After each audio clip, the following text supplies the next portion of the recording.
back in here. We are going Scurv, Isaac, Mel, Brass, Drives, TR.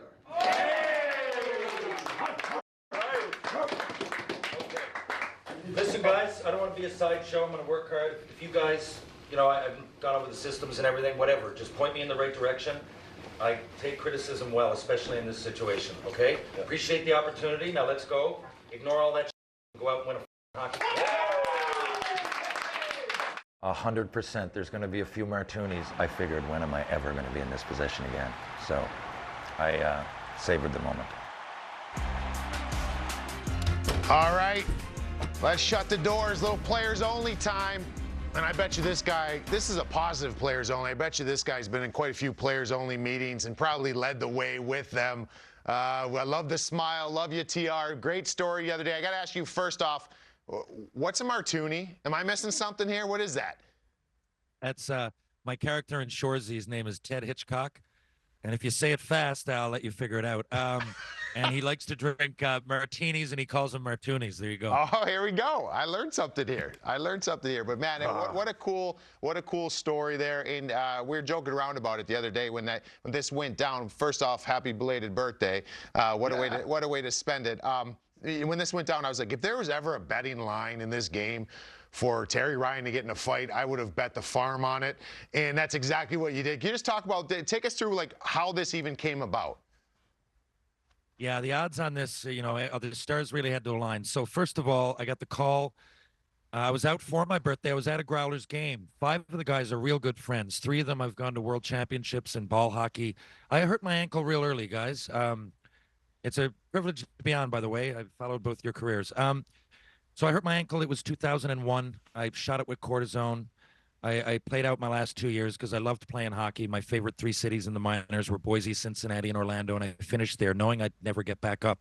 I'd hurt my ankle, and, you know, I didn't have a step to lose. I wasn't a great skater, and I just didn't have a step to lose. So my career was over when it came to the NHL. So I came back, and, you know, there's a lot of, well, I mean, there was 20 years worth of ups and downs, but I never thought I'd get back to playing pro, but I kept myself in shape. I skate with those guys in the summers. And like I said, Jordan Escott, Zach O'Brien, James Melendi, and Adam Dahr from here. And Todd Skirving is the captain. He's a real good friend. He stays here. He's from Thunder Bay. I've got to know the guys really well over the years. And so they knew that I was in shape because I skate with them, you know, like to fill in a body here and there. Well, 4 or 5 times a week, and I play ball hockey. Now, here's what happened, guys. Up until a few years ago, I played senior hockey until 2 years. Now, for people who hear that don't really follow, it sounds like old age hockey. It's semi-pro age, like if you think about it like that. All the guys who play in the league, there's a 6-team league here, and they're all guys who came back from college, junior, you know, pro, whatever. And it's a great league, except January 10th is the cutoff.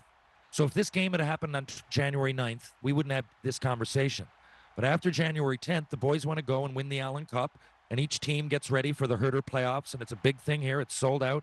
Newfoundlanders take a lot of pride. We get imports and everything. It's a big, it's a machine. So that being said, the game was also on Saturday or Sunday afternoon, and it's always, you know, those pro players that come into St. John's know you come in for 3 games at a time, usually Thursday, Saturday, Sunday.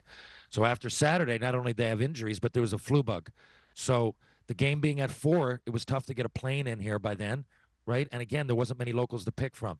So Zach O'Brien, being one of the best players in the East Coast League, really, he's a really talented player. I've watched Zach since he's 10 years old.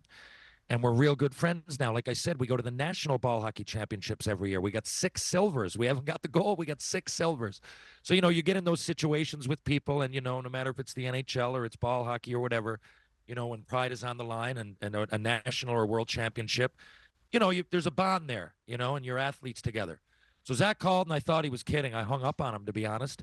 Now, Adam Party is assistant coach. He's another good friend of mine. You guys would have come across in your pro experience. And Adam called and said, no, T-Bone, seriously, I know you can do it. And he said, I mean, he had confidence in me. I didn't think. So and I was out, guys. I was drinking. Like, I was well into one because it was my birthday at midnight, right? This was 5 after 12. I'd been out all day. Then I went to the game. Then I went to Green Sleeves. We were at Blue. So pitcher, you know, so with no game. So anyway, I got a cab home. I had about 4 or 5 liters of water. I ate a couple sandwiches. Didn't get much sleep because it was nervous energy. And in the morning, I just said, screw it. I blocked it out. I went down. I was the first one at the rink. And I got in there, and I'm like, you know what? If this is a sideshow, if this is a publicity stunt, I don't want to do it. And it certainly wasn't. Not at all. In fact, you know, I'm sure that the boys had to convince Matt Cook, who, again, I look up to as a player. Matt says, he goes, I know who you are. And great little, I think he might have been humoring me. But in any case, I'm sure he didn't think some 47-year-old is going to come down and play a regular shift, okay? And, you know, but we talked before the game, and I think he quickly realized that I wasn't treating it like a novelty. And I said, if you need me, I'm there for you. So as the game, I got in, I was pretty nervous in the room. It had been 20 years, over 20 years since I played professionally. But again, I got decent cardio, and I said, you know, if I get out there and if I can help you guys, I will. So they let me run the tunes, take my mind off things. Played all classic rock. And they let you be the DJ? You're the DJ in the room? They did, yeah. It was great. Oh, I love it. It Was awesome. Yeah. And guys, we went out in the ice. It was a lot. I got out there. I didn't think about how overwhelmed I would be with emotion, because at this point, look, I didn't play my cards right back in the day. I'm so proud to be a Montreal Canadian, but I chose not to go back to camp for various reasons. And when I didn't, I got hurt, and there was egg in my face, and I had to eat it. And that took a while. I put out a book 10 years ago called Tales of a First Round Nothing. Kind of explained that it was a bit therapeutic.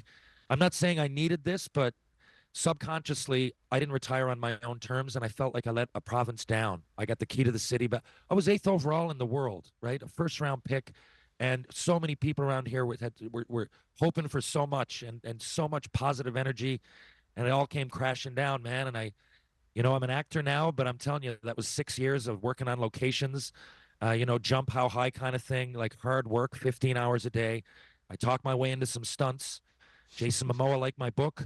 Right, having the no tooth, guys. I swear to you, I was waiting to get in the crew union, and I finally did, waiting to get my tooth fixed, because I didn't have the money to fix it. This is 5 or 6 years ago. And Momoa said, okay, we're going to get you in the acting union. And he gave me a few gigs. The very first scene in the show Frontier is me begging for my life, because it called for a British soldier to be beat up. And my tooth, you know, the missing tooth became a good thing.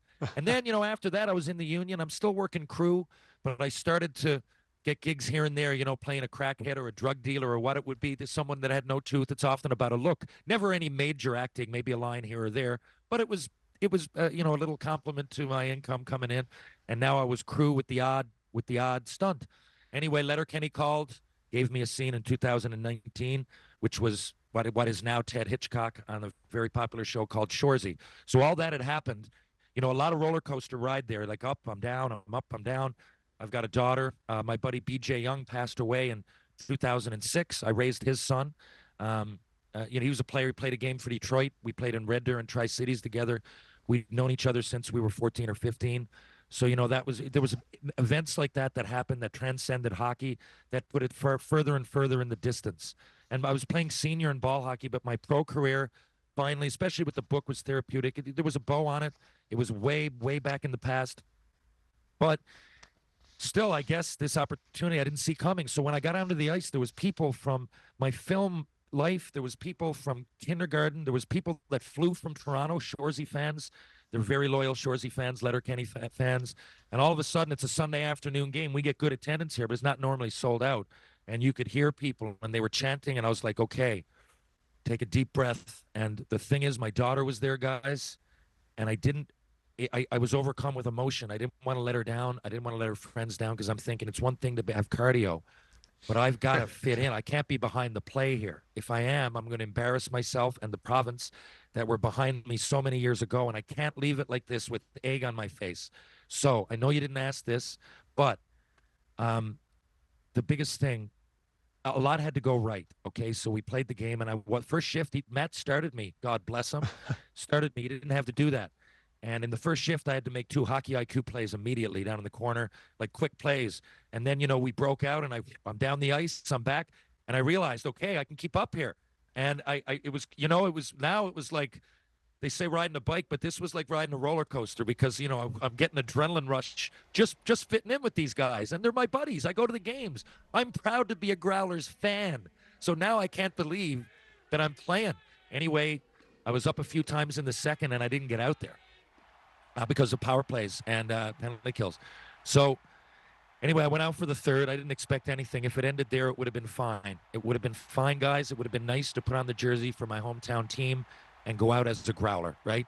But then Matt looked at me and he said, I'm going to play you right before the period starts. And boom, I get out there. I get out there again. I get out there again.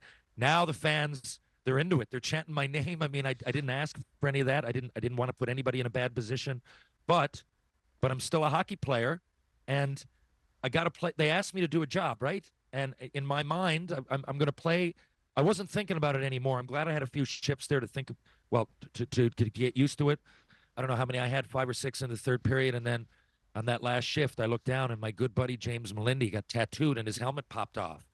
And now, before that, I thought about it, guys. It would have been real nice to score. You can't make yourself score, but I can go grab somebody. And, I knew that going into the game, put the place on wheels. But if I get in a fight in the first period and I lose, and we get scored on or something, that's not a good feel either for my teammates that are sitting there with me. So I didn't want to be selfish and do that in the one game I have a chance to be a teammate. Now, when I saw that happen, okay, we're going to go old school, and now the instincts kicked in. It was back to the 90s, and I chased him down. I did. I chased him down. I slashed his stick. I said, we're going. And, he didn't have to do that. His name was Zach Walker. After the game, I knocked on the door, and he came out. I shook his hand. And I said, look, you didn't have to create that moment. I'm glad he got a couple in at the end, too. If he had one-punched me or it went the other way around, I don't think it would have been as nice of a moment because it was a spirited bout. Afterwards, we shook hands, and a bunch of his team came out, and they said, hey, we love the show, man, and we love the podcast. So we went across, and we all had beers together, guys on both teams. And it was the beginning. Not only was it my birthday, but it was signified the beginning of the All-Star break. So the guys had, a night to them to burn, and a few of them came over. And Zach, I found out Zach's from Idaho, and he went to my games when he's 3 years old. I played for the Idaho Steelheads. No way. So Super I know. cool, what man. are the odds on all that happening? I mean, so it was really, it was a gift. It was almost like divine intervention. Not that I'm very religious, but karma or something happened. It was just awesome because Matt didn't have to play me either. I mean, all this happened. Matt was in control. Matt Cook was in control of my destiny in a way, and he put me out there, and he had confidence. And I thank him more than anything because if not, it just would have been a pretty cool thing, but it turned into a life-altering moment. Everything come full circle there. I had so many questions. I've followed you. I've watched Shoresy. I actually heard your interview on Chicklets, the most recent one, and you did a great job of telling that story again. It's so impressive to me. The part that I loved the most is when you were touching on your daughter, Penny Lane. Do you care to talk more about that and your relationship and how special that was to you? I don't want to put you on the spot, but You're that not. was amazing to me. I find it ironic. You're one of the most inspirational players I've ever had the opportunity to watch. I'm serious. I know your whole story too, and it's an absolute pleasure to be interviewed by you. So that's first and foremost. Now, yeah. So guys, I didn't have a great relationship with Michel Therrien. I wish I went in and communicated better. I thought he treated me ignorantly. But I was a hothead, and I'm a passionate guy, and I didn't see the forest through the trees back then, and I didn't communicate well, and I held out of camp, okay? And for that reason, I guess there was a bit of a negative flavor on my favorite team. I grew up, my first memories are Habs. I was a huge Bob Gainey, Chris Nyland fan. My dad played professional hockey against Gainey. He played junior against Gainey. My dad played in the WHA and in the IHL, but, Gainey was his favorite player. And Bob Gainey symbolizes not just a great two-way player, but, on and off the ice, great leadership.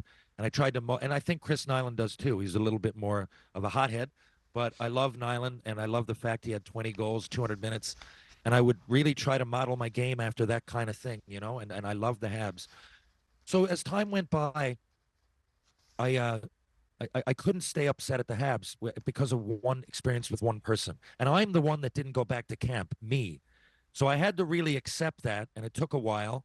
But once I did, it was great. Now, the GM when I was there was Ray-Jean Houle. And I had no problem. I thought Ray-Jean should have played me more, but I understand now two-way contracts. And he just didn't treat me like a jerk. And I felt Mike did, Michel a little bit. But Ray-Jean, even though I thought I should have played more, he really treated me nicely and like a human and always kept in touch. And I always respected that. And I didn't want to stay mad at the Habs. So I guess, I don't know when, maybe 8 or 10 years ago, we really made up. I went up and I watched some games. He's in charge of the alumni up there, and I got in there with the Habs again. And because I spent my 19-year-old there. I practiced most of the year, but I was there most of the year. I get sent back at the junior deadline, so a lot of them are my friends too. Like you might not see it on Hockey DB, but like Sean Thornton, Shane Corson, Darcy Tucker. These are some of my friends for life. So I take pride in being a Montreal Canadian, even though I guess the whole universe in the Montreal Canadian world would probably look at me and not realize that. So my daughter went to her first game last year, and we went to see the Habs play the Leafs, and the Habs won in overtime. We went down. Reggie got us tickets. We went down afterwards with Gilbert Dion, another one of my heroes from that team. He was a very animated character on the 93 team that won, and she just loved it. And so I said, things happen in life, Penny Lane, but I'm a Montreal fan, and if you want to be, we'll go to games every year. And she loved it. And for that reason, we go down and we watch the Growlers. Well, we always went, but now it means something else after, she met my friends and everything. And I'm serious. We were at the game the night before, and I never thought I'd get a chance. So now when they called, the first thing I thought is, okay, I want to do this. But had it been a road game, would have been different. Had it not been the Growlers. But now all of a sudden, I don't want to let the 5 guys on the team that know me, that must have vouched for me. Because if I'm Matt Cook, I would have thought this is ludicrous. So I didn't want to let them down. But more than anything, I started to think about it. I'm like, Penny Lane's coming down with her soccer team. And I started to think, I just don't want to embarrass her here. I don't want to embarrass her.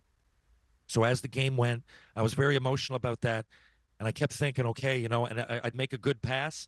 And I'd be like, I hope Penny Lane saw that. And even when I would make, I love that. If I made it was like I would make a pass A to B, and the roof would come off the place. Because I guess people were expecting nothing. But for me, I work out all the time and I skate, and so for me, I'm going. I know I can do this to a degree. I have a hockey. Can I keep up? And it might have been adrenaline, whatever, but I did keep up for the time I was out there. And she was proud as a peacock.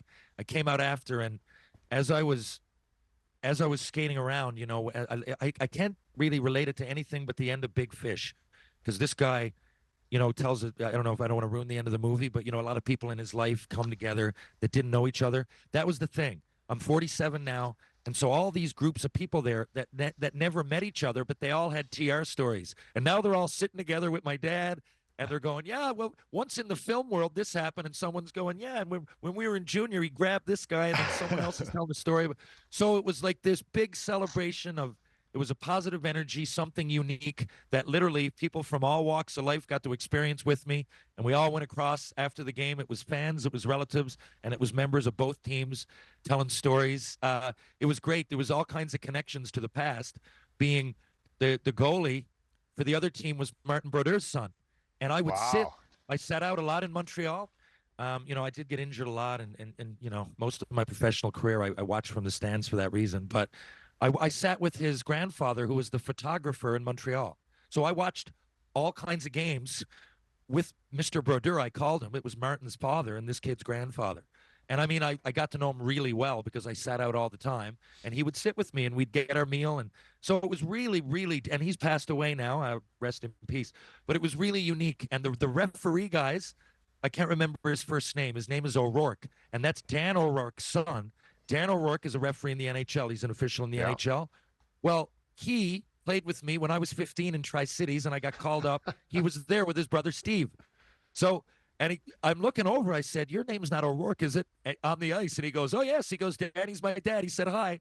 So all these things were happening during the game, and hockey's great that way. I often say, and finally, by the way, you asked me about my daughter. So, and I also had, I didn't want to go out and grab somebody. And like I said, it would have been a selfish move from the team.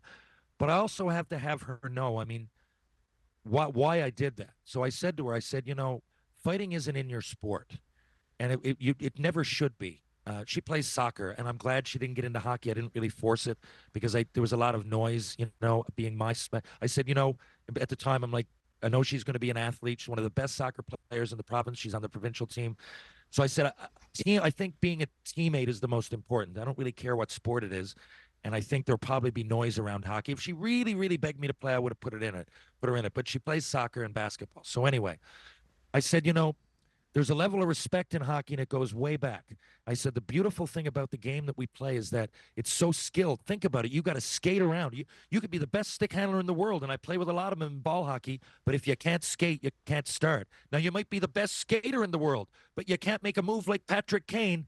I am going, so I go look at these players, McDavid and Bedard and Kane and, all that skill. And I go, now you got to figure out how to, because there's big guys going to come at you, and they're going to hit you, and there's no out of bounds like there is in soccer. And I'm saying, so sometimes, and somebody gets hit, and you got to step in there. There's a time to fight. It's not hockey just doesn't mean fighting, but there's a time and a place that it's acceptable, and the players know it, and the refs know it, and the fans know it. So I said, that's not only why I fought, but it's why I shook his hand after the game, because there's a respect to it. Do you understand that?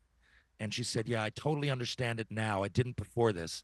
And I said, okay, well, if that's the case, then I'm really happy, and I think I was a bit of an inspiration for you, and at least you saw a little bit of a window into the past. And she was pumped. She still is. We've been talking about it, and with all those people there and all the stories, and since the Western Hockey League put out like a highlight video, because fights last, right, on YouTube and everything. But I mean, I did have 50 in my draft year. I had 21 my first year in the A, but so to be defined by fighting, that's fine with me. However you want to think of me, I'm an actor now. I love being Ted Hitchcock. I love representing Newfoundland that way. But there was a window. There was a little snippet of time a long time ago that I could really score, on a pro level. And she saw that, and I never really ever pushed it on her, and I didn't really need to this time. So I'm at peace. Not everybody can say that they get to retire on their own terms, and I couldn't say that for over 2 decades, and now I can say it. And it still gives me goosebumps. No, I love it. I love it, TR. We can listen to you all day long. It was a great moment for us to observe and to learn a little bit more about any of the viewers out there. You want to check out your podcast, give a quick plug on that. We got to go to the next segment. Give a quick plug to your book, too, because you got stories galore. We've heard some of them. Where can they get your book and your podcast? Okay. Here we go. Podcast is Tales with Tierra. My guest last week was Darren McCarty. My guest tomorrow is Riley Cote. The books, I got 2 of them out. The first one, Tales of a First Round Nothing, came out in 2014, and that is the main memoir I wanted people to know about. But during the pandemic, I wrote another one, which is pretty much a volume 2, Tales with TR, Fights, Film, and Folklore, and they're both available online more than anything. And, guys, it's been a privilege to be on here. I hope I can shake both your hands one day, because I'm a fan. We would love it. We're a fan as well, man. Love seeing it come full circle for you. So congrats and happy birthday again, and we'll chat down the road. Thanks, boys. Appreciate it.